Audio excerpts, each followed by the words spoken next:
मैंने हिस्ट्री की सबसे बेकार F रैंक एबिलिटी अवेकन की थी, जिसका नाम था रिफ्रेश, यानी 1 मीटर के दायरे में मौजूद किसी भी निर्जीव चीज को उसकी शुरुआती हालत में वापस लाना। लेकिन जब मैंने इसे असल में इस्तेमाल किया तो पता चला कि एक किताब को रिफ्रेश करो तो वो किताब वैसी ही रहती है, और एक तौलिए को रिफ्रेश करो तो वो तौलिया भी वैसा ही रहता है। इसीलिए जब अपोकलिप्स शुरू हुए 3 महीने बीत चुके थे तो मेरी गर्लफ्रेंड बचे हुए आधे पैकेट बिस्किट उठाकर बिना पीछे मुड़े किसी दूसरे आदमी की गाड़ी में जा बैठी। जाने से पहले उसने एक खाली कप नूडल्स का डिब्बा मेरे पैरों के पास फेंका, जैसे वो किसी कुत्ते को टरका रही हो, और बोली, जान बुरा मत मानना, क्योंकि तुम्हारी पावर इतनी बेकार है कि तुम्हारे साथ रहकर तो मैं भूख से ही मर जाऊंगी। मायूसी में मैं उस खाली डिब्बे को घूरता रहा और तभी दिमाग में बस एक ही ख्याल कौंधने लगा, रिफ्रेश। अचानक एक तेज मसालेदार खुशबू फैल गई और फटी हुई पैकिंग के नीचे करीने से रखे नूडल्स और 3 मसाला पाउच नजर आए। मैं सन्न रह गया, क्योंकि मेरी पावर बेकार नहीं थी, बल्कि हम सबने इसे गलत समझा था। दरअसल शुरुआती हालत का मतलब उसकी पिछली सेकंड वाली हालत नहीं है, बल्कि वो हालत है जब वो चीज पहली बार सामने आई थी। इसलिए एक खाली कप नूडल्स के डिब्बे की शुरुआती हालत है एक पूरी तरह से बंद नई पैकेट वाली नूडल्स। उस पल मेरा दिल सीने में जोर से धड़क रहा था, न डर से बल्कि जबरदस्त एक्साइटमेंट से। मैंने उस लूटी जा चुकी कन्वीनियंस स्टोर की शेल्फ्स पर नजर दौड़ाई, जहां हर तरफ फटे हुए स्नैक्स के रैपर बिखरे थे। खाली पड़ी बोतलें किसी और के लिए भले कचरा हों, लेकिन अब मेरे लिए ये एक ऐसा खजाना थी जिसका कोई अंत नहीं। मैंने जल्दबाजी में पानी उबालकर नूडल्स नहीं बनाए, क्योंकि किसी भी खाने की खुशबू यहाँ अनचाहे मेहमानों को बुला सकती थी। इसलिए मैं सावधानी से स्टोर की दूसरी मंजिल के गोदाम में चढ़ गया, भारी शेल्फ से दरवाजा ब्लॉक कर दिया और सुरक्षित होने के बाद ही अपना एक्सपेरिमेंट शुरू किया। मैंने खाली डिब्बा जमीन पर रखा और मन ही मन बोला, रिफ्रेश, और डिब्बे पर एक हल्की सी लहर जैसी चमक गुजरी और अगले ही पल एकदम नई नूडल्स की पैकेट सामने आ गई फिर से, और मैं एक्साइटमेंट दबाते हुए बार बार यही करता रहा। इसलिए 10 मिनट में मेरे सामने 60 पैकेट नूडल्स का एक पूरा ढेर लग गया। चूंकि मेरी एबिलिटी का कूल डाउन सिर्फ 10 सेकंड था, इसका मतलब था कि अब मेरे पास अनलिमिटेड रिसोर्सेज हो सकते थे। फिर मेरी नजर एक खाली पानी की बोतल पर पड़ी तो रिफ्रेश कहते ही पल भर में 500 मिलीलीटर की भरी हुई साफ पानी की बोतल सामने आ गई। फिर एक खाली फर्स्ट एड बॉक्स दिखा और रिफ्रेश करते ही मेरे हाथ में एकदम नया फर्स्ट एड किट आ गया। मेरी सांसें तेज हो गईं, क्योंकि खाना, पानी और दवाई, जो इस दुनिया की सबसे कीमती चीजें थीं, अब मेरे लिए अनगिनत और बेहिसाब हो चुकी थीं। झांग टिंग, तुझे लगता था मेरी पावर बेकार है? तो इंतजार कर, क्योंकि एक दिन तुम सब घुटनों पर आकर मुझसे खाने की भीख मांगोगे। अगले 3 दिन मैं खुद को उस गोदाम में बंद रखा और वहाँ पड़े खाली डिब्बे मेरे लिए कच्चा माल बन गए। इसलिए चिप्स, बिस्किट, चॉकलेट, हर वो चीज जो पेट भर सके मैंने बक्सों में भरकर तैयार कर ली। एक कोना ठंडे पेय पदार्थों से भर गया और सबसे जरूरी बात, मुझे एक खाली गैस सिलेंडर मिल गया। साथ ही स्टोर में मिला एक पोर्टेबल स्टोव भी मिल गया, इसलिए मैं आखिरकार कुछ गर्म खा सकता था। सारी खिड़कियां बंद करके मैंने पानी उबाला, 3 मसाला पाउच खोले और सावधानी से नूडल्स डाल दिए। जब वो जानी पहचानी खुशबू नाक तक पहुंची तो मेरी आंखों से आंसू बहने लगे और मैं रोते हुए भी खाता गया, क्योंकि ये अपोकलिप्स के बाद खाया गया मेरा सबसे भरपेट, सबसे सुकून वाला खाना था। पेट भरने के बाद दिमाग भी चलने लगा और मैंने सोचा कि यहाँ छिपे रहना कोई हल नहीं है, क्योंकि ये कन्वीनियंस स्टोर किसी भी वक्त इन्फेक्टेड ज़ॉम्बीज के हाथ लग सकता था या फिर किसी और सर्वाइवर की नजर में आ सकता था। इसलिए मुझे कोई सुरक्षित ठिकाना ढूंढना था और साथ ही हथियार भी चाहिए थे, क्योंकि सिर्फ खाना पानी होने से इस अपोकलिप्स में इंसान बस कटने के लिए तैयार भेड़ बन जाता है। मैंने 2 बड़े बैग सामान से भर लिए और फिर दरवाजे की झिर्री से बाहर की दुनिया झांक कर देखी। सड़क पर कुछ इन्फेक्टेड बेमकसद घूम रहे थे, इसलिए एक गहरी सांस लेकर मैंने रिफ्रेश किए हुए बिल्कुल नए जैसे तेज फ्रूट नाइफ को कस कर पकड़ लिया, क्योंकि अब निकलने का वक्त हो गया था। स्टोर से निकलना ज्यादा मुश्किल नहीं रहा, क्योंकि पीछे की तंग गलियों का फायदा उठाकर मैंने ज्यादातर इन्फेक्टेड को टाल दिया, और जब कभी कभार कोई अकेला मिल जाता तो मैं भरा हुआ कोल्ड ड्रिंक कैन जोर से उस पर मार देता, और जब वो चौंक कर रुकता तो फ्रूट नाइफ से काम तमाम कर देता। मेरा मकसद था शहर के पश्चिम में बना लान वान सोसाइटी, जो शहर का सबसे पॉश रेजिडेंशियल एरिया था, क्योंकि वहाँ मजबूत सिक्योरिटी और ऊंची मोटी चारदीवारी थी। इसलिए शुरुआती अपोकलिप्स में ये कुछ वक्त तक टिक सकता था। इससे भी बड़ी बात ये थी कि मेरे माँ बाप का घर वहीं था, और जब अपोकलिप्स आया था तब मैं स्कूल में था, इसलिए उनसे संपर्क टूट गया था और उन्हें ढूंढना ही अब मेरी इकलौती जिद थी। पर लान वान तक का सफर मेरी सोच से कहीं ज्यादा मुश्किल निकला, क्योंकि पूरा शहर तबाह हो चुका था और छोड़ी हुई गाड़ियां हर मुख्य सड़क को जाम कर रही थीं। रास्ते में मैंने बहुत कुछ भयानक देखा, क्योंकि रिसोर्सेज के लिए इंसान एक दूसरे से खूंखार तरीके से भिड़ रहे थे, और उसी पल मुझे एहसास हुआ कि झांग टिंग का धोखा इस बेरहम दुनिया के मुकाबले शायद सबसे मामूली बात थी, क्योंकि यहाँ इंसानियत कब की टूट चुकी थी। तीसरे दिन शाम को आखिरकार मैं लान वान सोसाइटी के बाहर पहुंचा, जहाँ बड़ा लोहे का गेट बंद था और दीवार पर धुंधले धुंधले पहरेदार नजर आ रहे थे। ये सोसाइटी तो वाकई एक सर्वाइवर्स बेस बन चुकी थी, इसलिए मैं दूर से काफी देर तक निगरानी करता रहा, क्योंकि अंदर जाने के लिए उनकी जांच से गुजरना जरूरी था। इसलिए मैंने अपना बैग ठीक किया, ज्यादातर सामान एक छिपे हुए सीवर में छुपा दिया, बस 2 बोतल पानी और एक पैकेट बिस्किट रख लिया, ताकि एक आम शरणार्थी जैसा दिखूं, और गेट की तरफ चल पड़ा। रुको, कौन हो तुम? दीवार से आवाज आई तो मैंने दोनों हाथ ऊपर उठाए और सिर उठाकर धूल से सना अपना चेहरा दिखाया और कहा, मैं यहीं का रहने वाला हूँ, मेरा नाम लिन चेन है और मेरा घर बिल्डिंग नंबर 17 में है। ऊपर वाला कुछ देर चुप रहा, शायद वॉकी टॉकी पर कंफर्म कर रहा था, और थोड़ी देर बाद गेट थोड़ा सा खुला और एक आदमी हाथ में लोहे की रॉड लिए चौकन्नी नजरों से बाहर आया। ID card? उसने सख्ती से पूछा। इसलिए मैंने जेब से पहले से तैयार आईडी निकाल कर दे दी। उसने अच्छे से चेक की, फिर मुझे ऊपर से नीचे तक देखा और पूछा, अकेले हो? सामान कहाँ है तुम्हारा? मैंने सिर झुकाकर ठीक उतनी ही घबराहट और रूंधी आवाज में कहा, रास्ते में सब लूट लिया गया, इसलिए बस इतना ही बचा है। आदमी ने भौहें सिकोड़ी और थोड़ा तरस भी खाया, लेकिन मेरी दुबली पतली शक्ल और बेचारगी भरे अंदाज के आगे उसकी सतर्कता ढीली पड़ गई। इसलिए बोला, अंदर आ जाओ, पर सोसाइटी का नियम याद रखना, हर नए आने वाले को अपने आधे रिसोर्सेज जमा करने होते हैं। मेरा दिल एक पल को धक से रह गया, लेकिन शुक्र है मैंने पहले से तैयारी कर रखी थी, इसलिए मैंने आज्ञाकारी अंदाज में सिर हिलाया और एक बोतल पानी और आधा पैकेट बिस्किट उसे दे दिया। आदमी ने सामान लिया और उसकी आंखों में एक पल के लिए तुच्छता की झलक दिखी, फिर भी उसने हाथ हिलाकर मुझे अंदर जाने दिया। अंदर घुसते ही जो नजारा दिखा उससे थोड़ी राहत मिली, क्योंकि माहौल अब भी तनाव भरा था, पर कम से कम यहाँ कुछ व्यवस्था थी। लोग गश्त लगा रहे थे, कुछ लोग सुरक्षा और मजबूत कर रहे थे, और औरतें बच्चे सोसाइटी के क्लब हाउस में इकट्ठा रखे गए थे। इसलिए ये जगह इस अपोकलिप्स में मानो एक टापू थी, जो बाहर की बर्बादी और अफरा तफरी से थोड़ी देर के लिए अलग थलग थी। रजिस्ट्रेशन करने वाली एक आंटी ने बताया कि सोसाइटी अब श्योंगे नाम के एक आदमी के हाथ में है, जो पहले यहाँ का प्रॉपर्टी मैनेजर था, और अपोकलिप्स के बाद उसे एक फायर कंट्रोल एबिलिटी मिली, इसलिए उसने एक गार्ड टीम बनाकर सबको बचाया। हर घर वाले को रोजाना अपने कंट्रीब्यूशन के हिसाब से खाना मिलता है, और अगर ज्यादा पाना है तो पेट्रोल टीम या लॉजिस्टिक्स टीम ज्वाइन करनी पड़ती है। लेकिन मैंने शरीर कमजोर होने का बहाना बनाकर फिलहाल किसी टीम में ज्वाइन नहीं किया, क्योंकि सबसे जरूरी काम था अपने माँ बाप को ढूंढना। पर जब बेचैन दिल के साथ मैं दौड़कर अपने घर के गेट पर पहुंचा तो देखा कि दरवाजा जोर जबरदस्ती तोड़ा जा चुका था और अंदर सब कुछ बिखरा उलझा पड़ा था। ये देखकर मेरा दिल पूरी तरह बैठ गया, इसलिए मैं अंदर भागकर पागलों की तरह माँ पापा चिल्लाने लगा, लेकिन जवाब में सिर्फ मौत जैसी खामोशी थी। ड्राइंग रूम की टेबल पर धूल की एक पतली परत जमी थी, जिसका मतलब था कि वो कई दिन पहले यहाँ से जा चुके थे, और जमीन पर झगड़े के निशान तो थे, लेकिन कोई और निशान नहीं, इसलिए ये शायद अनहोनी में भी एक राहत की बात थी। मैं जमीन पर बैठ गया और पहले से भी बड़ी उलझन और डर मुझे जकड़ने लगे, क्योंकि मुझे नहीं पता था कि उन्हें कहाँ ढूंढूं। ठीक तभी जब मैं इसी उलझन में डूबा था, दरवाजे के बाहर से कदमों की आवाज आई और एक शरारती सी आवाज गूंजी, अरे वाह, यहाँ तो एक बचा खुचा शिकार भी है। मैंने अचानक सिर उठाया और देखा कि दो आदमी दरवाजे पर खड़े थे, और सामने वाला मुड़ा हुआ सिर लिए बुरी नजर से मुझे घूर रहा था। मैं उसे पहचानता था, क्योंकि वो श्योंगे का चमचा था, जिसे लोग बिच्छू कहते थे। बिच्छू ने होंठ चाटते हुए, मानो मुझे कटे हुए मछली के टुकड़े जैसे देखते हुए, तंज में कहा, तेरे घर के मालिक कुछ दिन पहले श्योंगे के काफी कंट्रीब्यूशन पॉइंट्स के कर्जदार थे, इसलिए उन्हें निकाल बाहर किया गया है, और अब ये घर हमारा है। मेरी आंखें सिकुड़ गईं और मैंने पूछा, तुमने मेरे माँ बाप के साथ क्या किया? बस बाहर फेंक दिया, क्योंकि जिसमें ताकत नहीं,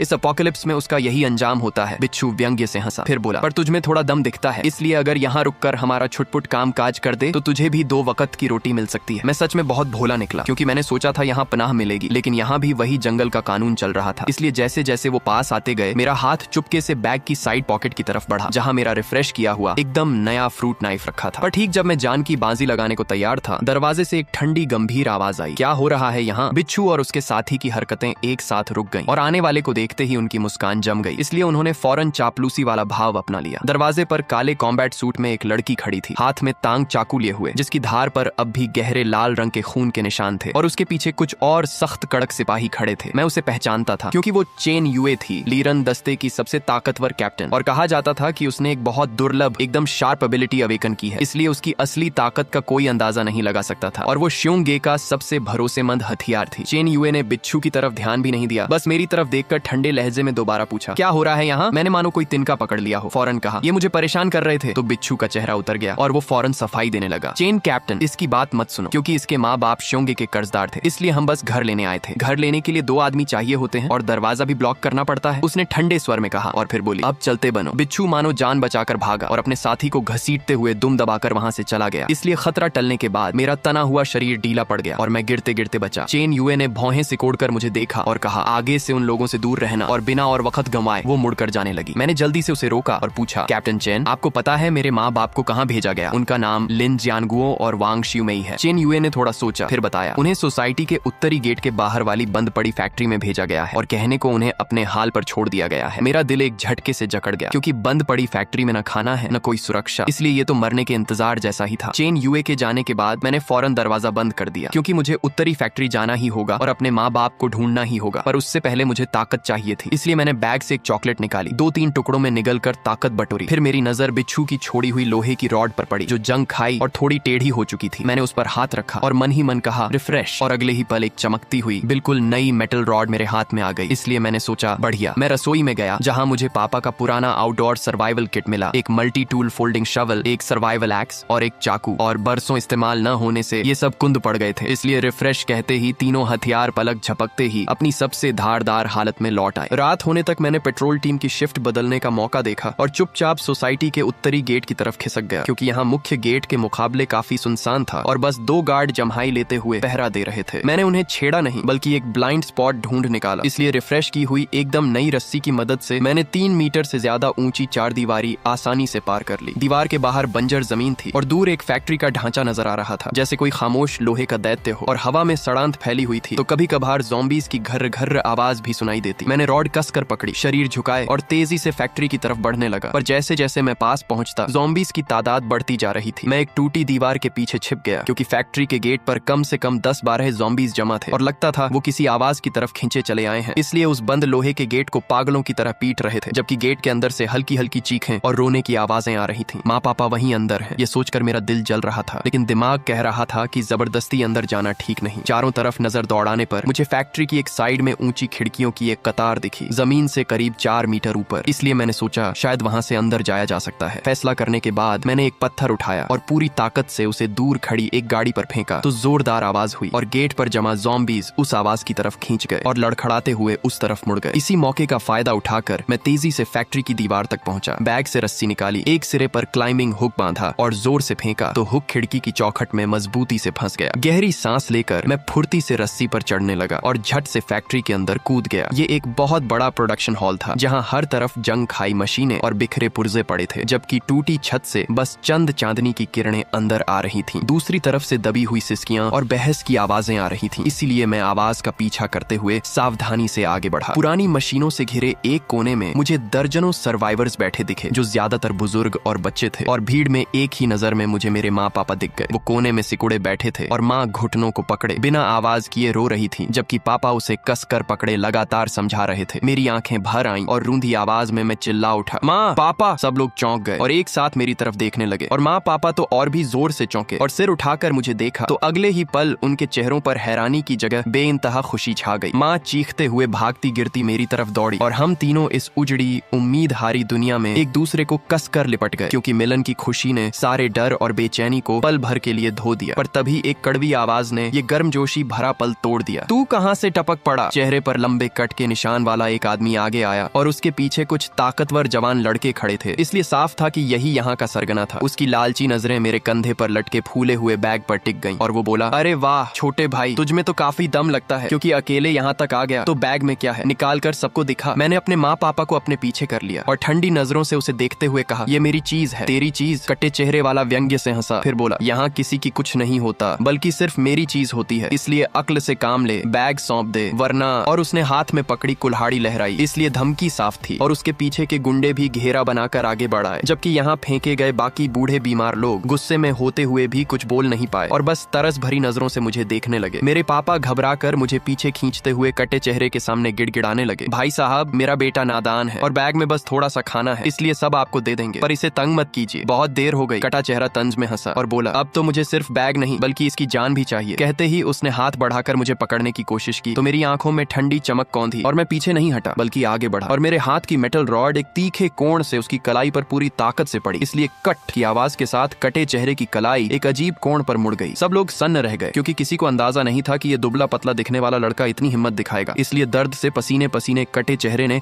बुरी तरह चीखते हुए दहाड़ा, तेरी हिम्मत कैसे हुई मुझे मारने की? पकड़ो इसे, क्योंकि आज इसका जीना हराम कर दूंगा। उसके गुंडे होश में आते ही चिल्लाते हुए मेरी तरफ दौड़ पड़े, इसलिए मैंने बैग माँ पापा की गोद में फेंका और फिर रॉड उठाकर वार रोकने लगा। एक गुंडे ने लाठी घुमाकर मुझ पर वार किया तो मैं बगल हटकर बचा, और उसी झटके में रॉड का दूसरा सिरा उसकी कमजोर जगह पर जा टकराया, इसलिए वो चीखते हुए झुककर जमीन पर गिर पड़ा। मैंने कोई फालतू हरकत नहीं की, बल्कि हर वार सिर्फ कमजोर जॉइंट्स पर मारा, न कि एक झटके में मार डालने की नियत से। इसलिए उन्हें सबसे ज्यादा जो बात डरा रही थी वो ये कि मेरी ताकत मानो कभी खत्म ही नहीं हो रही थी। कटे चेहरे ने अपनी टूटी कलाई थामे गुस्से और डर से मिली जुली नजरों से मुझे घूरा और पूछा, तू है कौन? क्या तू भी कोई एबिलिटी होल्डर है? मैंने उसे जवाब नहीं दिया, बस ठंडी नजरों से देखता रहा, क्योंकि इन कुछ महीनों में जो तकलीफ और बेइज्जती मैंने झेली थी वो सब इस पल एक तूफानी गुस्से में बदल चुकी थी। इसलिए मैंने बस इतना कहा, या तो निकल जा या मर जा। मेरी दहशत ने वहां मौजूद हर किसी को चुप करा दिया, और कटे चेहरे की आंखों में उलझन थी, क्योंकि उसे अंदाजा नहीं था कि उसका सामना किससे हो गया है। पर तभी इस तनाव भरे माहौल के बीच फैक्ट्री के लोहे के गेट से एक जोरदार धमाके की आवाज आई, फिर दूसरी, फिर तीसरी। इस इसलिए भीड़ में हड़कंप मच गया। बाहर के ज़ॉम्बीज दरवाजा तोड़ने लगे हैं। क्या हो गया अचानक? ज़ॉम्बीज अचानक इतने पागलों जैसे क्यों हो गए? और डर मानो किसी बीमारी की तरह फैलने लगा। कटे चेहरे को अब मेरी परवाह नहीं रही, इसलिए वो अपने साथियों के साथ शरीर और सामान लगाकर टूटते हुए गेट को रोकने में जुट गया। लेकिन ज़ॉम्बीज की तादाद बहुत ज्यादा थी और गेट बुरी तरह टेढ़ा मेढ़ा हो चुका था, जबकि कुंडी चरचराने लगी थी और कभी भी टूट सकती थी। इसलिए हर किसी के दिल पर मायूसी छा गई और मेरे माँ पापा भी डर से कांपने लगे और मेरा हाथ कस कर पकड़ लिया। मैंने उस पुराने जंग खाए लोहे के गेट को एक नजर देखा और दिमाग में एक हिम्मती ख्याल कौंधा, इसलिए मैं रॉड लिए सबकी हैरान नजरों के बीच गेट की तरफ चल पड़ा। दरवाजे को रोक रहे एक गुंडे ने मुझ पर चिल्लाया, लेकिन मैंने उसकी परवाह नहीं की और चुपचाप अपना हाथ उस ठंडे जंग खाए दरवाजे पर रख दिया। फिर सबकी अविश्वास भरी नजरों के सामने एक करिश्मा हुआ, क्योंकि वो बुरी तरह पिटा टेढ़ा गेट मानो वक्त उल्टा घूम गया हो और धीरे धीरे सीधा होने लगा और साथ ही टेढ़ा फ्रेम भी वापस अपनी असली शक्ल में आ गया। बस एक पल में चमकती हुई एकदम नई मेटल गेट सबकी आंखों के सामने खड़ी थी और बाहर से ज़ॉम्बीज की टक्करों के आगे अब गेट टस से मस नहीं हुआ, बल्कि बस हल्की हल्की धमक भर सुनाई दे रही थी। इसलिए पूरा हॉल सन्नाटे में डूब गया और हर कोई मुझे मुंह बाएं देखता रह गया। कटे चेहरे ने भी हैरानी में मुंह खोल दिया और कलाई का दर्द तक भूल गया और लड़खड़ाती आवाज में बोला, तेरी पावर रिपेयर है क्या? मुझे समझाने का मन नहीं था, इसलिए हाथ पीछे खींचकर ठंडे लहजे में कहा, इस अपोकलिप्स में असली ताकत ही सबसे बड़ा पासपोर्ट है। अभी अभी दिखाई मेरी बेरहमी और उसके ऊपर ये करिश्माई एबिलिटी, इन दोनों ने कटे चेहरे का हौसला पूरी तरह तोड़ दिया था। इसलिए अब उसकी नजरों में लालच नहीं बल्कि गहरा डर था और वो बोला, बड़े भाई, अभी जो हुआ उसके लिए माफी, क्योंकि मुझे पहचानने में गलती हो गई, तो प्लीज बड़प्पन दिखाइए। मैं कुछ नहीं बोला, बस अपने माँ पापा के पास गया और माँ मुझे देख रही थी, जिसकी नजरों में गर्व भी था, चिंता भी और थोड़ी अजनबियत भी। मैंने उसका हाथ थामा और उसे भरोसा देती नजर से देखा, माँ डरो मत, क्योंकि हम है ना। फिर मैंने उस बड़े बैग से एक सेल्फ हीटिंग राइस बॉक्स, एक सॉसेज और एक बोतल साफ पानी निकाल कर उन्हें दिया और कहा, माँ पापा पहले कुछ खा लो। खाने की खुशबू ने पल भर में सबकी नजरें खींच लीं, इसलिए ना जाने कब से भूखे सर्वाइवर्स मेरे माँ पापा के हाथ में खाना देखकर गले में गटकने की आवाजें करने लगे और उनकी नजरों में तीव्र इच्छा साफ झलक रही थी। कटे चेहरे और उसके गुर्गे तो देखते ही रह गए, क्योंकि इस अपोकलिप्स में जहाँ खाना सोने से भी कीमती है, वहाँ मैं यूं ही इतना कुछ निकाल दे रहा था और ये उन्हें दरवाजा ठीक करने से भी ज्यादा हिला गया। ये सब करने के बाद मैंने दोबारा कटे चेहरे की तरफ देखा और कहा, अब से यहाँ जो मैं कहूंगा वही होगा। मेरी आवाज बहुत तेज नहीं थी, फिर भी वो साफ साफ हर किसी के कानों तक पहुंची। इसलिए कटे चेहरे का चेहरा एक बार फड़का और आखिरकार वो थक कर सिर झुका बैठा। फैक्ट्री बेस पर कब्जा जमाना मेरी सोच से कहीं ज्यादा आसान निकला, क्योंकि असली ताकत और अनलिमिटेड रिसोर्सेज के आगे कटे चेहरे का रौब कुछ भी नहीं था। मैंने उन्हें भगाया नहीं, बल्कि सोचा कि इस एपोकलिप्स में मानव शक्ति भी एक रिसोर्स है। इसलिए मैंने उन्हें पहरे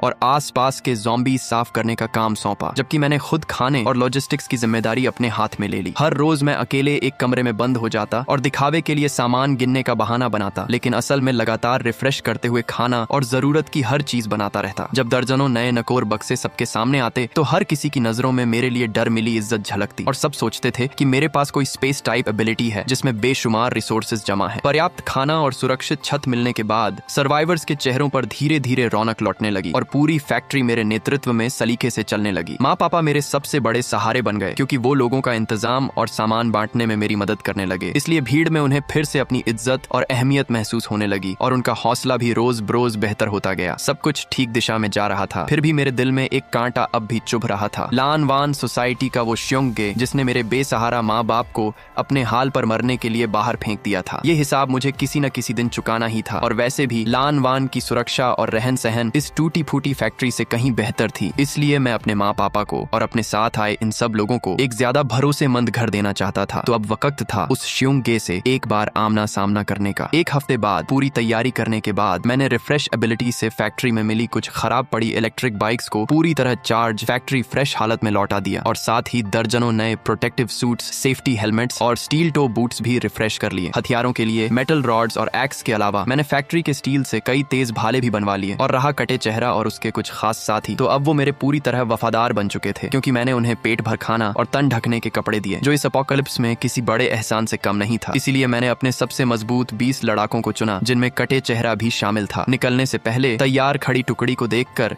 मैंने एक छोटा सा भाषण दिया। इस बार हम भीख मांगने नहीं जा रहे, बल्कि अपनी ही चीज वापस लेने जा रहे हैं, क्योंकि लान वान की मजबूत दीवारें और आरामदेह घर हैं, इसलिए हम वहाँ एक सच्चा सुरक्षित घर बनाएंगे। इसलिए जो मेरे साथ चलना चाहता है गाड़ी में बैठे। कोई भी हिचकिचाया नहीं, क्योंकि मेरी करिश्माई ताकत देख चुकने के बाद उन्हें मुझ पर लगभग अंधा भरोसा हो चुका था। इसलिए 20 लोगों का काफिला धूमधाम से लान वान की तरफ बढ़ चला। जब हम उत्तरी गेट पर पहुंचे तो दीवार पर मौजूद पहरेदारों ने भी हमें देख लिया था और इतनी बढ़िया लैस टुकड़ी देखकर वो सन्न रह गए। कटे चेहरे, तुझे तो निकाल दिया गया था ना, वापस कैसे आ गया? कटा चेहरा अब मेरा पक्का फॉलोअर बन चुका था, इसलिए सीना तान कर पूरे जोश में जवाब दिया, हम श्योंगे से बात करने आए हैं, यानी डील करने। तुम लोग डील करोगे? हाँ। पहरेदार हंस पड़ा। तभी मैं गाड़ी से उतरा और आगे बढ़कर ठंडे लहजे में बोला, श्योंगे को जाकर बता कि लिन चेन आ गया है। उस पहरेदार ने मुझे पहचाना नहीं, लेकिन मुझे सबके बीचों बीच देखकर समझ गया कि मैं कोई अहम शख्स हूँ, इसलिए थोड़ी हिचकिचाहट के बाद उसने वॉकी टॉकी पर ऊपर रिपोर्ट कर दी। जल्द ही उत्तरी गेट खुल गया और श्योंगे अपने आदमियों के साथ बाहर आया। साथ में ली रन दस्ते की कैप्टन चेन युए भी थी। श्योंगे की नजरें चतुर और घमंडी थीं और हमारी टुकड़ी को देखकर, खासकर हमारे नए नकोर हथियारों और चमकते जोश को देखकर उसकी आंखों में हैरानी और लालच की एक झलक कौंध गई। अरे कौन है भाई? लिन छोटे भाई, कुछ दिनों में ही तो अच्छी खासी कमाई कर ली। श्योंगे, सीधी बात, मैं अपने लोगों को लेकर लानवान में रहना चाहता हूँ। श्योंगे को मानो कोई शानदार मजाक सुनाई दिया, इसलिए जोर से ठहाका लगाने लगा। लिन भाई, नींद पूरी नहीं हुई क्या? क्योंकि लानवान मेरी मेहनत से बना इलाका है, इसलिए तुम लोगों को यहाँ रहने देने की मुझे क्या जरूरत? मेरे पीछे से कटे चेहरे ने एक बक्सा आगे बढ़ाकर खोल दिया और पूरा का पूरा बक्सा ठीक ठाक पैक की गई कंप्रेस्ड बिस्किट से भरा था। इसलिए ये देखते ही श्योंगे की हंसी अचानक रुक गई और पीछे खड़े उसके गार्ड्स भी सन्न रह गए, क्योंकि लानवान की सुरक्षा भले अच्छी हो पर यहाँ मुंह ज्यादा और खाना कम है और रोजाना का राशन सिर्फ एक टुकड़ा काली रोटी भर होता था। इतना खाना तेरे पास कहाँ से आया? तुझे जानने की जरूरत नहीं, इसलिए मैं सिर्फ इतना पूछ रहा हूँ, डील करेगा या नहीं? श्योंगे की आंखें भांपती रहीं और उसने पूछा, किस तरह की डील? बहुत आसान, मेरे लोग यहाँ रहेंगे और हम कुछ खाना देंगे, जबकि तुम सोसाइटी की सुरक्षा संभालो ताकि हम मिलकर यहाँ का इंतजाम चला सकें। श्योंगे का चेहरा सख्त पड़ गया और बोला, छोटे भाई, तेरी हिम्मत तो कुछ ज्यादा ही बढ़ गई है, क्योंकि मैं इस बेस का सरगना होकर तुझ जैसे किसी गुमनाम लौंडे के बराबर कैसे बैठ सकता हूँ, इसलिए नामंजूर। नहीं मानोगे तो हम जबरदस्ती अंदर घुसेंगे। जबरदस्ती? हाँ हाँ, तुम 20-25 लोग। श्योंगे ने इशारा किया तो चेन युए और उसके पीछे ली रन दस्ता एक साथ एक कदम आगे बढ़ाया, इसलिए एक भयानक किस्म की सख्ती हवा में फैल गई, क्योंकि ली रन दस्ता इस पूरे लान वान का सबसे तेज हथियार था और हर सदस्य लड़ाई में तपा हुआ एबिलिटी होल्डर था। इसलिए मेरे लोग तनाव में आ गए। फिर भी सिर्फ मैं ही बेफिक्र खड़ा रहा। मैंने चेन युए की तरफ देखा, वही औरत जिसने कभी मेरी मदद की थी, और वो भी मुझे देख रही थी और उसकी नजरों में जिज्ञासा और थोड़ी हैरानी थी। इसलिए मैंने पूछा, कैप्टन चेन, आपको भी लगता है हम अंदर नहीं घुस पाएंगे? चेन युए कुछ पल चुप रही, फिर बोली, मिस्टर लिन, आपकी ताकत बहुत जबरदस्त है, लेकिन लान वान में 200 पहरेदार हैं, इसलिए जबरदस्ती घुसना आपके लिए ठीक नहीं होगा। उसकी बात एक तरह की सद्भावना भरी चेतावनी थी और श्योंगे खुश होकर हंस पड़ा। सुन लिया ना, इसलिए ज्यादा शेखी मत बघारो, बल्कि अपना सारा खाना यहाँ सौंप दो, ताकि मैं शायद तुम्हें और तुम्हारे माँ बाप को एक आम रहवासी की तरह अंदर रहने दूं, पर बाकी तेरे ये आदमी जहाँ से आए थे वहीं वापस चले जाएं। यही था उसका जवाब, मेरा सारा सामान निगल जाना और मेरे लोगों को दुत्कार देना। इसलिए सच में उसने बड़ा शातिर हिसाब लगाया था। फिर भी मैं बस हंस पड़ा। लगता है बात करने का कोई फायदा नहीं। मैंने धीरे धीरे अपना दायां हाथ उठाया और उनके पीछे खड़ी सोसाइटी की सबसे ऊंची रिहायशी इमारत की तरफ इशारा किया और उनकी तरफ देखते हुए एक एक शब्द साफ साफ कहा, मैं तुम्हें आखिरी मौका दे रहा हूँ, या तो मुझे अंदर आने दो, वरना मैं वो पूरी बिल्डिंग गायब कर दूंगा। मेरी बात सुनते ही वहाँ एक अजीब सा सन्नाटा छा गया, जो अगले ही पल कान फाड़ देने वाली हंसी में बदल गया। इसलिए श्योंगे हंसते हंसते रो पड़ने के करीब आ गया। चेन युए, सुन ले, क्योंकि इस साल का सबसे बड़ा मजाक तो यही सुना। पर चेन युए नहीं हंसी, बल्कि वो बस मुझे गौर से देखती रही और नजरों में गहरी गंभीरता थी, क्योंकि उसे कहीं न कहीं लग रहा था कि मैं मजाक नहीं कर रहा, और सच में मैं मजाक नहीं कर रहा था। इसलिए हंसी रोकर मैंने उल्टी गिनती शुरू कर दी, 3, 2। तो श्योंगे के चेहरे की मुस्कान थोड़ी सिकुड़ गई और हंसी थम गई। इसलिए सब एक दूसरे को देखने लगे, क्योंकि कुछ अजीब सा महसूस होने लगा था। वो 30 मंजिला ऊंची इमारत लान वान की सबसे मशहूर पहचान थी और ज्यादातर पहरेदारों के परिवार भी वहीं रहते थे। इसलिए जैसे ही मैं एक तक पहुंचा, श्योंगे डर छिपाते हुए कमजोर आवाज में दहाड़ा, बकवास बंद कर, पकड़ो इसे। पर तब तक बहुत देर हो चुकी थी, क्योंकि जैसे ही मेरी गिनती पूरी हुई, मैंने अपनी एबिलिटी एक्टिवेट कर दी और इस बार सिर्फ 1 मीटर के दायरे में नहीं, बल्कि इसकी सीमा को पूरी तरह बिना किसी रोके अपनी हद तक फैला दिया। सैकड़ों मीटर दूर खड़ी उस विशाल इमारत की तरफ देखकर मन ही मन बोला, रिफ्रेश, और पूरी दुनिया मानो म्यूट हो गई। इसलिए सैकड़ों दहशत भरी आंखों के सामने वो ऊंची आसमान छूती 30 मंजिला इमारत जैसे सिग्नल गड़बड़ किसी टीवी स्क्रीन की तरह बुरी तरह टिमटिमाने लगी। उसकी बनावट धुंधली, पारदर्शी होने लगी और बस 1 सेकंड में वो पूरी इमारत अंदर की हर चीज के साथ यूं गायब हो गई जैसे कभी थी ही नहीं। इसलिए पीछे बस एक खाली सूनी नींव बच गई, मानो वो इमारत कभी वजूद में ही नहीं थी। हर किसी का चेहरा वहीं जम गया, चाहे हैरानी हो, खालीपन हो, या फिर एक ऐसी दहशत जिसे शब्दों में बयान नहीं किया जा सका। श्योंगे के आदमी पूरी तरह टूट गए, इसलिए हथियार फेंकर चीखते चिल्लाते इधर उधर भागने लगे जैसे किसी कयामत से बच रहे हों। जबकि श्योंगे खुद जमीन पर बैठ गया, चेहरा राख जैसा सफेद पड़ गया और होंठ कांपते रहे। फिर भी एक शब्द तक मुंह से नहीं निकला। इसलिए उसकी फख्र वाली 200 लोगों की गार्ड विराट फौज पल भर में बिखर गई। चेन युए और उसका लीरन दस्ता भले टूटे नहीं, फिर भी हर किसी के चेहरे पर हैरानी और दहशत साफ लिखी थी। और चेन युए का तांग चाकू पकड़ा हाथ हल्के हल्के कांप रहा था। उसने मुझे देखा और उसकी नजरें अब पूरी तरह बदल चुकी थीं, क्योंकि अब वो मुझे किसी थोड़े दमदार सर्वाइवर की तरह नहीं, बल्कि जैसे किसी इंसानी शक्ल में घूमते किसी चमत्कार की तरह देख रही थी। मैंने धीरे से अपना हाथ नीचे किया और कीचड़ में गिरे लालची श्योंगे के सामने चलकर गया तो उसने सिर उठाया और किसी राक्षस को देखने जैसी नजरों से मुझे देखा, जबकि पूरा शरीर छलनी की तरह कांप रहा था। अब मैं अपने लोगों को अंदर ला सका हूँ। श्योंगे ने बिना रुके सिर हिला दिया, इसलिए मैंने उसकी परवाह नहीं की, बल्कि मुड़कर पीछे खड़े अब भी सन्न पड़े कटे चेहरे और बाकी लोगों से कहा, शहर में चलो। मेरे साथी जैसे नींद से जागे और उनकी नजरों में मेरे लिए एक जुनूनी कस्म की भरी उमड़ आई, क्योंकि उन्हें पता था उनका लीडर ताकतवर है, पर उन्हें अंदाजा नहीं था कि इस हद तक, इसलिए एक पूरी इमारत को मिटा देना ये कैसी असीम शक्ति है। और ऐसे नेता के साथ इस अपोकलिप्स में जीना क्यों मुश्किल होगा। हम सब लान वान के हर किसी की दहशत भरी नजरों के बीच धूमधाम से सोसाइटी में दाखिल हुए और अब हमें रोकने की हिम्मत किसी में नहीं बची थी, जबकि चेन युए और उसका दस्ता चुपचाप हमारे पीछे पीछे चलते रहे जैसे हमारी अगवानी कर रहे हों। मुझे पता था कि आज से लान वान पर मेरा राज हो चुका है। लान वान पर कब्जे के बाद मैंने सबसे पहला काम किया, यानी हिसाब चुका करना। इसलिए श्योंगे और उसके धौंस जमाने वाले खास गुर्गों को मैंने कैद कर लिया। मैंने उन्हें मारा नहीं, बल्कि बस उनकी एबिलिटी खत्म कर दी, क्योंकि मेरी रिफ्रेश एबिलिटी अब इवॉल्व होकर जीवित शरीर पर भी काम करने लगी थी। इसलिए मैं अब किसी इंसान के शरीर को रिफ्रेश करके उसे सबसे सेहतमंद हालत में लौटा सकता था, और स्वाभाविक तौर पर मैं उसके अंदर मौजूद एबिलिटी कोर को भी रिफ्रेश करके उसे अवेकनिंग से पहले वाली शुरुआती हालत में लौटा सकता था। जब श्योंगे एक फायर एबिलिटी होल्डर से एकदम मामूली कमजोर मोटे आदमी में बदल गया तो उसकी हिम्मत पूरी तरह टूट गई। रहा चेन युए और उसका लीरन दस्ता, तो उन्हें मैंने अपनी तरफ खींचने की कोशिश की, क्योंकि वो सच्चे लड़ाके थे और जमीर वाले लोग थे, इसलिए ऐसी ताकत इस अपोकलिप्स में मिलना मुश्किल था। चेन युए के सामने ही मैंने उसकी लड़ाई से भोथरी हो चुकी तांग चाकू को रिफ्रेश किया और साथ ही एक्सपायर होने वाली सूजन की दवाई को भी रिफ्रेश करके बिल्कुल ताजी दवा बना दिया। इसलिए चेन युए ये सब देखकर आखिरकार समझ गई कि मेरी एबिलिटी कोई स्पेस पावर नहीं, न ही कोई रिपेयर पावर है, बल्कि एक ऐसी शक्ति है जिसे वो समझ नहीं सकी, यानी लगभग किसी नियम प्रकृति जैसी। वो काफी देर चुप रही और आखिरकार सिर झुकाकर बोली, लीरन दस्ता आज से आपके हुक्म पर चलेगा। लीरन दस्ता को अपने साथ जोड़ने के बाद मैंने असल में लान वान पर पूरी पकड़ बना ली। इसलिए मैंने नए नियम बनाए ताकि किसी के पास एबिलिटी हो या ना हो, बस काम करने पर उसे खाना जरूर मिले। अनलिमिटेड रिसोर्सेज की मदद से मैंने बहुत जल्दी सबका दिल जीत लिया और साथ ही सोसाइटी में मौजूद हर गड़बड़ी करने वालों को साफ कर दिया। इसलिए मेरे नेतृत्व में लान वान पूरी तरह बदल गया। मेरे माँ पापा गर्व और सुकून भरी नजरों से मुझे देखते रहते, फिर भी उन्होंने कभी नहीं पूछा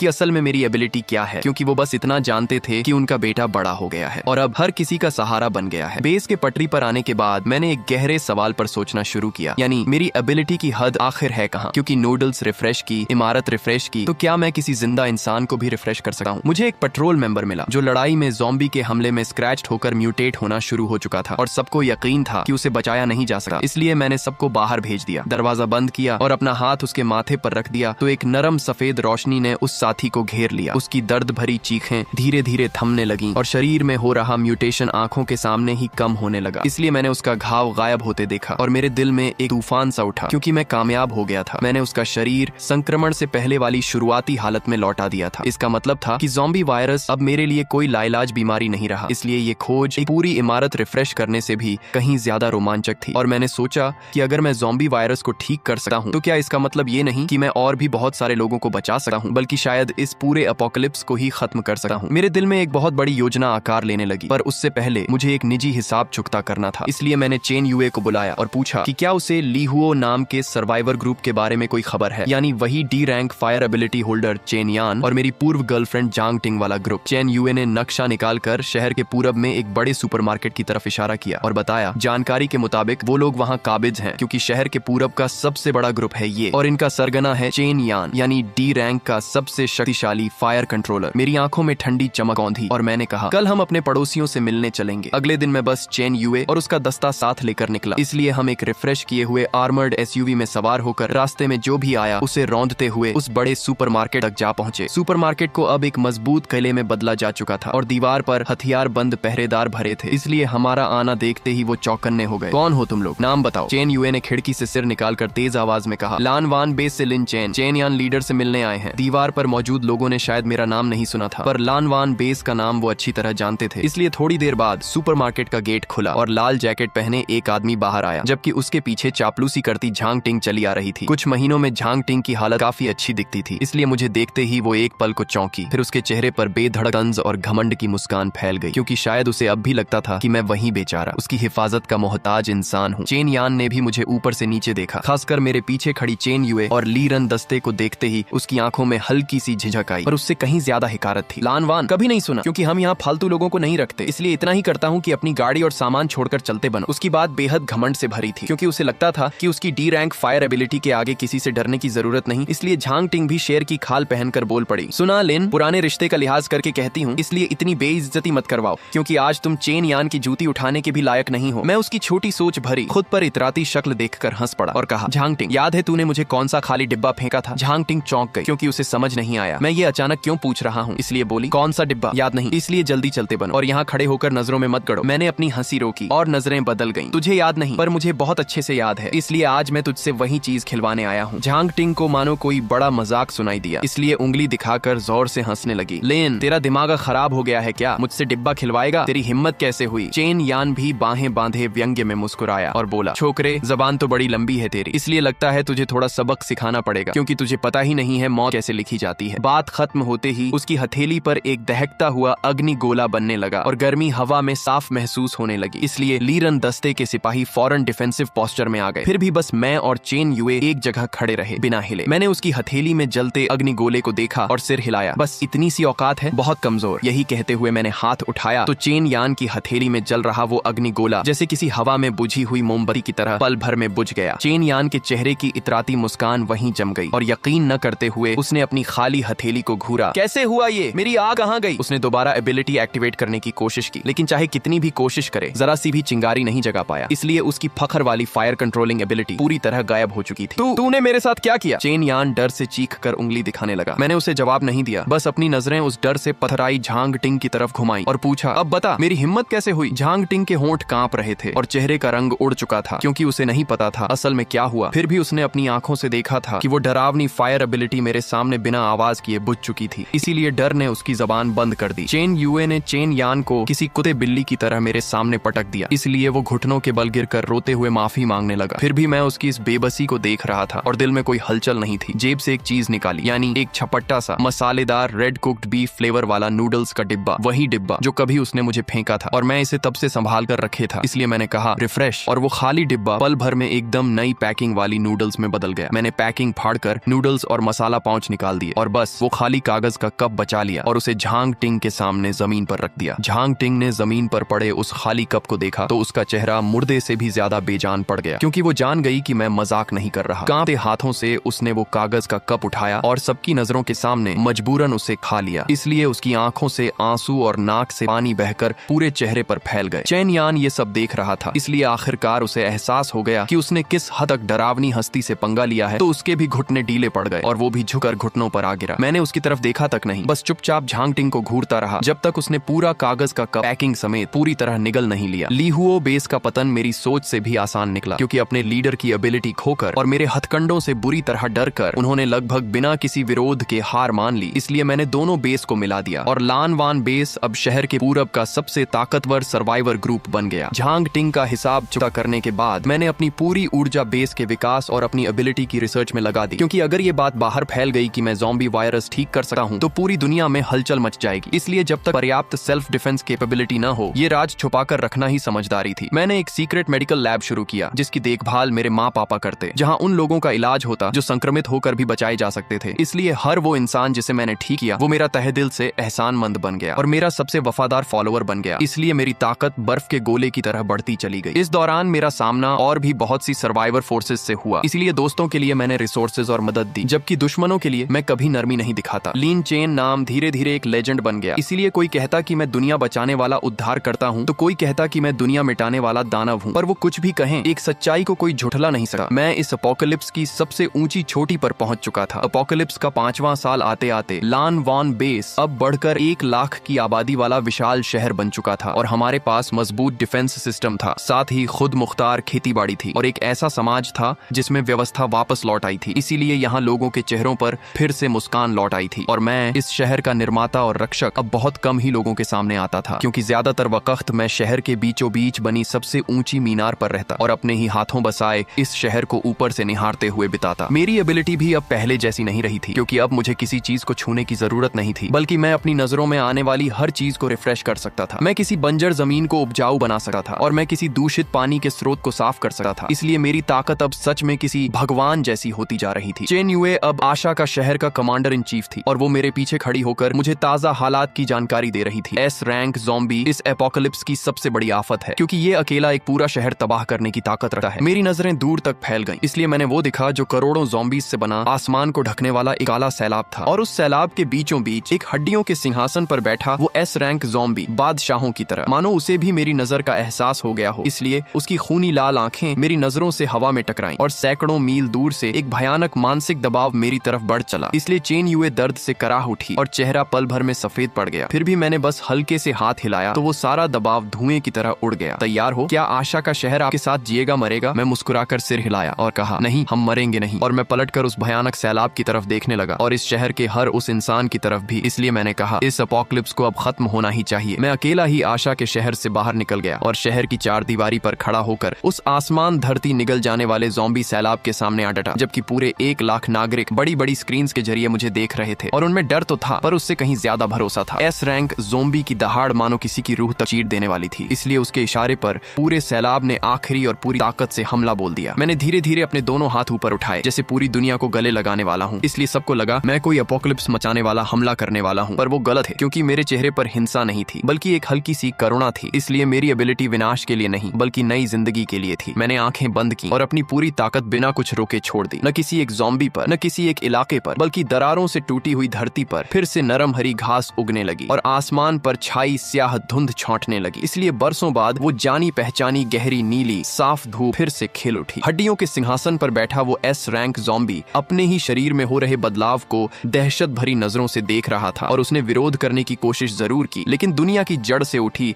इस नियम शक्ति को वो रोक नहीं पाया। इसलिए आखिरकार वो भी वापस इंसानी शक्ल में लौट आया और हैरान परेशान होकर अपने ही हाथों को घूरता रह गया। पूरी दुनिया रिफ्रेश हो चुकी थी, क्योंकि हर वो इंसान जो वायरस से संक्रमित था वापस सामान्य हो गया और हर वो एनवायरनमेंट जो एपोकलिप्स ने तबाह किया था दोबारा हरा भरा हो उठा, मानो वो 5 साल लंबा बुरा सपना बस एक भ्रम था। आशा का शहर में एक गहरा सन्नाटा छा गया, क्योंकि हर कोई स्क्रीन के सामने इस करिश्माई नजारे को हका बका होकर देखता रह गया। और न जाने कितनी देर बाद सबसे पहला इंसान खुशी के आंसुओं में बह गया, जबकि चेन युए ने गहरी सांस ली, आंखों में दृढ़ता भरकर। फिर दूसरा रोया, फिर तीसरा, और आखिरकार पूरे शहर में, इस बिल्कुल नई नकोर दुनिया में आसमान चीर देने वाला जश्न गूंज उठा। लोग मेरा नाम पुकार रहे थे और मैं दीवार पर खड़ा उस गर्म सुकून भरी हवा को महसूस कर रहा था। पीछे मुड़कर मैंने चेन युए को देखा, अपने माँ पापा को देखा और उम्मीद व खुशी से भरे अनगिनत चेहरों को देखा। अब मेरे पैरों तले ये पूरी दुनिया भी वैसी ही थी।